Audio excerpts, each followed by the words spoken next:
bubonic plague, the Spanish flu. Those are some of the many diseases that have changed the course of history over the last few thousand years. Here's a new one bound for the DSM, Trump Derangement Syndrome. It's a particularly insidious illness because it doesn't merely affect individuals, but entire political parties, rendering them unrecognizable. Until about 20 minutes ago, for example, the Democrats saw themselves as the party of reason, resistant to superstition and mass hysteria. They were, as they often told you, the party that fought McCarthyism. Now it's the party that engages in McCarthyism enthusiastically. Watch. This is nothing short of treasonous because it is a betrayal of the nation. He is giving aid and comfort to the enemy. I think Donald Trump is a fascist. I think everything he stands for is disgusting. That is pure racism. And the president is cynically using that racism to appeal to his base. That is not what you see in a democracy. That is exactly what you see in authoritarian regimes. They dare me to say impeach him. Today I say impeach 45. Speaking of hysteria, Maxine Waters, of course, did not stop there. She urged her followers to hunt down and harass anybody tied to the Trump administration. If you see anybody from that cabinet in a restaurant, in a department store, at a gasoline station, you get out and you create a crowd. And you push back on them. And you tell them they're not welcome. Oh, and they obeyed. And as a result, this happened. Can you enjoy a Mexican dinner as you're deporting and imprisoning tens of thousands of people who come here seeking asylum in the United States? Shame! Shame! Shame! Shame!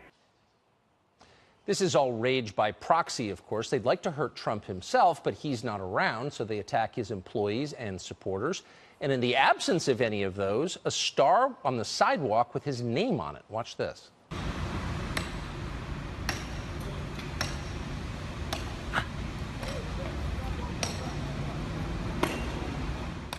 That's how it started, but smashing the star did not cool the emotions of the Star Smashers. Now the Star is a venue for street fights. I don't give a what you gonna do? Get out of my face. We're deep in here. We're deep right here. Get out of my face. We're deep right here. Get out of my face. We're deep right here. Get out of my face.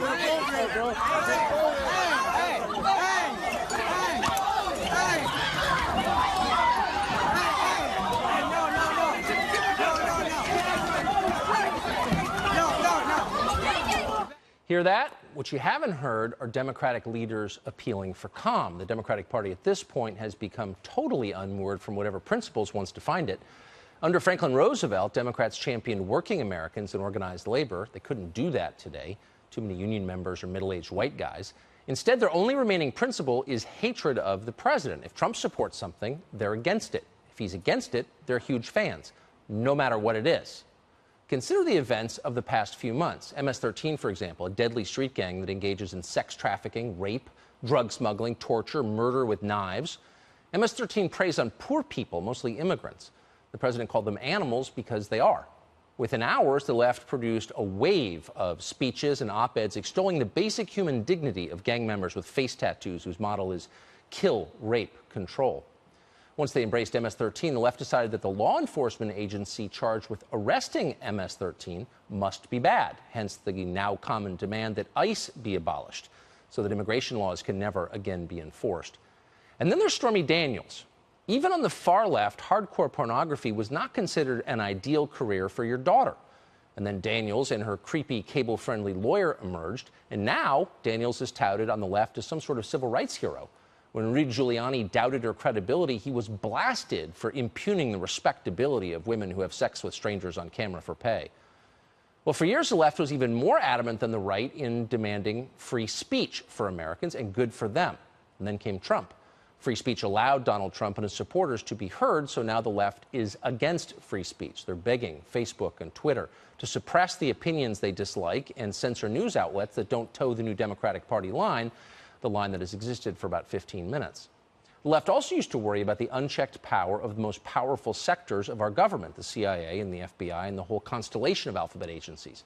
They worried that those bureaucrats might violate civil liberties at will. They might spy on Americans. They might hide all of that beneath the black cloak of the word classified. Now those agencies have used their power to spy on Trump's associates and leak damaging information about the administration to the press. Suddenly, the left considers them, these unaccountable members of the deep state, heroes.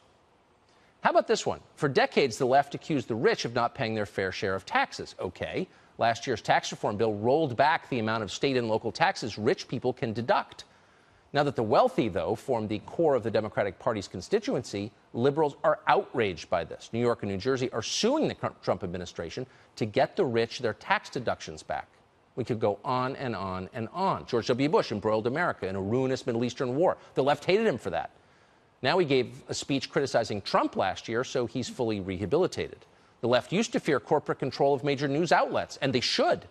But after President Trump attacked the Washington Post as a mouthpiece for Amazon mogul Jeff Bezos, a USA Today columnist said those critiques were, quote, attacks on the First Amendment, as if they defend the First Amendment. They don't.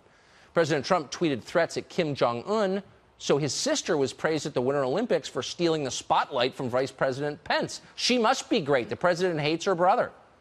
President Trump wants better relations with Russia and peace in Syria, so naturally, all the geniuses in Washington tell us we have to prepare for war against both countries. To anyone who remembers the Democrats of the 1960s, the 90s, or even 3 years ago, it's all very confusing. That party is dead. It's been replaced by a new one whose entire platform could be say no to Trump. This isn't politics anymore. It's the world's dumbest religion. Thank you, God bless you, and God bless America.